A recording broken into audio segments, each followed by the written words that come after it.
नमस्कार. एस के मराठी या यूट्यूब चॅनेलमध्ये तुम्हा सर्वांचं मनपूर्वक स्वागत आहे. तर मित्रांनो, महाराष्ट्रातील विद्यार्थी आंदोलकांना मोठा दिलासा. नेट पेपर फुटी प्रकरणातील गुन्हे मागे घेण्यासाठी मुदतवाढ, राज्य सरकारचा निर्णय या संदर्भात सविस्तर अशी माहिती आपण या व्हिडिओच्या माध्यमातून जाणून घेणार आहोत. तत्पूर्वी जर तुम्ही चॅनेलवर नवीन असाल तर चॅनेलला लगेचच सबस्क्राईब करून घ्या. बघा तर मंडळी, महाराष्ट्रातील विद्यार्थी तरुण आंदोलनकर्त्यांना मोठा दिलासा मिळाला आहे. नीट पेपर फुटी आणि दिल्लीतील जंतर मंतरवरील आंदोलनात विद्यार्थ्यांना झालेल्या मारहाणीचा निषेध म्हणून मुंबईसह राज्यभर आंदोलन करणाऱ्या विद्यार्थी, तरुण आणि इतर आंदोलनकर्त्यांना न्यायालयीन कारवाईतून दिलासा देण्यात आला आहे. महाराष्ट्र शासनाने घेतलेल्या निर्णयानुसार परीक्षा पेपरफुटी व इतर मागण्यांसाठी झालेल्या आंदोलनामधील विद्यार्थ्यांवरील व तरुण आंदोलकांवर दाखल झालेल्या गुन्ह्या मागे घेण्याची मुदत 31 मार्च 2027 पर्यंत वाढवण्यात आली आहे. सर्वोच्च न्यायालयाने देखील गंभीर गुन्हे नसलेल्या विद्यार्थी आंदोलकांवर कारवाई न करण्याचे व गुन्हे मागे घेण्याचे निर्देश दिले आहे. त्यानुसार राज्य सरकारने सुद्धा या विद्यार्थ्यांची गुन्हे मागे घेण्यास संदर्भात निर्णय घेतला आहे. या संबंधीचा गृह विभागाने शासन निर्णय जारी केला आहे. राजकीय पक्ष व सामाजिक संघटना यांच्याकडून सार्वजनिक हिताच्या व वेगवेगळ्या समस्याकडे शासनाचे लक्ष वेधण्यासाठी घेरावा घालणे, मोर्चा काढणे, निदर्शने करणे इत्यादी स्वरूपाचे आंदोलनाचे मार्ग अनुसरले जातात. त्यामुळे त्यांच्या विरुद्ध कायद्याचे उल्लंघन केल्याने गुन्हे दाखल होऊन तपासानंतर न्यायालयात दोषारोपपत्रे दाखल केली जातात.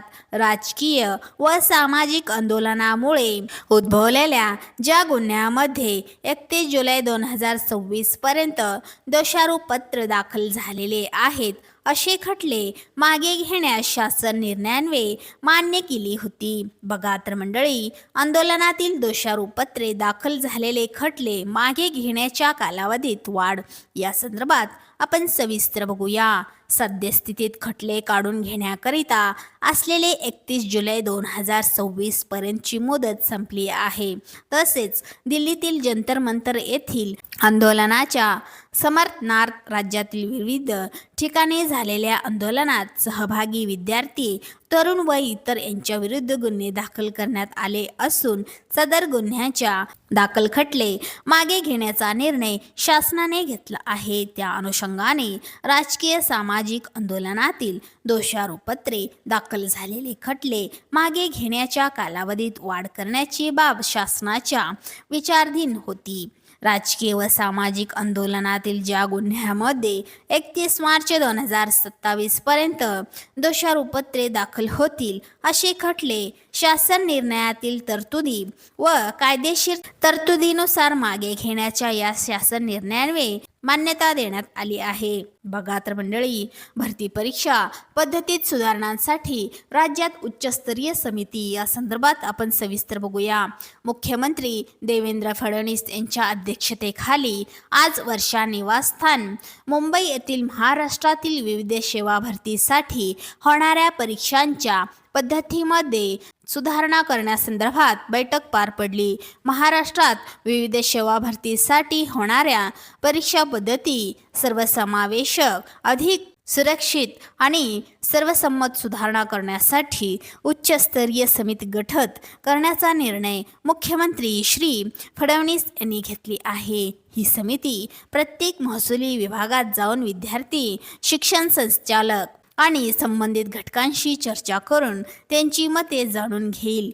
त्या आधारे राज्यासाठीचे समग्र धोरण निश्चित केले जाईल. केंद्र सरकारने पेपर फुटी संदर्भात आणि परीक्षा गैरव्यवहारासंदर्भात संस्थेचे कायदा केला आहे. महाराष्ट्रातही या संदर्भात स्वतंत्र कायदा आहे. तथापि संसदेने केलेला कायदा अधिक कठोर असल्याने तो महाराष्ट्रातही लागू करण्यासंदर्भातील प्रक्रिया येत्या 15 आठवड्यात पूर्ण करावी असे निर्देश त्यांनी दिले. तसेच राज्यात किमान 25,000 सुरक्षित क्लासरूम उभारण्यात याव्यात. तसेच हेच निर्देश मुख्यमंत्री यांनी यावेळी दिले आहे. या बैठकीला उपमुख्यमंत्री एकनाथ शिंदे तसेच इतर वरिष्ठ अधिकारी उपस्थित होते. चला तर मंडळी, अशाच महत्त्वपूर्ण बातमींच्या अपडेट्ससाठी व्हिडिओला लाईक करून चॅनेलला सबस्क्राईब करा. धन्यवाद.